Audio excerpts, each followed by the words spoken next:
Hey, you have been a dear friend of HMI for years now. And what's really sweet is that you have a real heart for God. And I'm just curious, because we didn't get the chance to talk before this, and so I'm just curious, like, where did that heart for God that you have, such a sweetheart, come from? Well, I was raised in a family, much like Shane said, where we were in church every Sunday. And you realize that, yeah, by osmosis, you're going to pick some of that up. But the decision that everyone makes in life or does not make rests with that person. And in my case, the time that I became really infatuated with hockey, I can trace exactly. It was December 10th of 1960. Why? Because I still have the ticket stub for the game in Fort Wayne. Don Lismer played in the game. He was playing for Muskegon.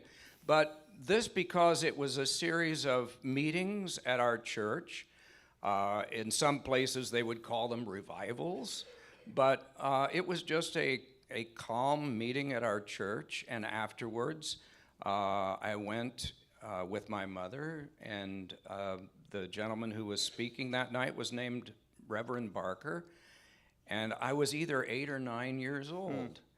And we sat in a back room, and he was kind of curious about someone so young, so he asked me to read a passage out loud from 1 John, which I did, and I think he was just curious if this kid knows what he's committing to. And he felt that after that I did, and that I had made my commitment. And so on a handshake, it was done. And I realized that from that, yes, you choose a different way of life. You don't have to give up your baseball card collection. You don't have to give up your paper route. You don't have to not root for the Pirates anymore, although there are some times that it's really tempting to do. But there are other things that change, and I think it does change the way that you relate to people.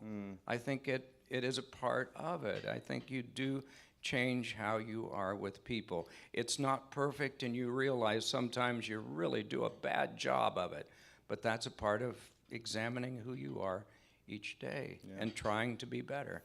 Fred Rogers, Mr. Rogers, did any of you grow up watching Mr. Rogers? Yeah. Presbyterian minister, wonderful man. He said that not all ministries are in a church. In some cases, they're wearing hockey uniforms. In some cases, they're announcers. In some cases, they're people that work in factories. And I think he was right.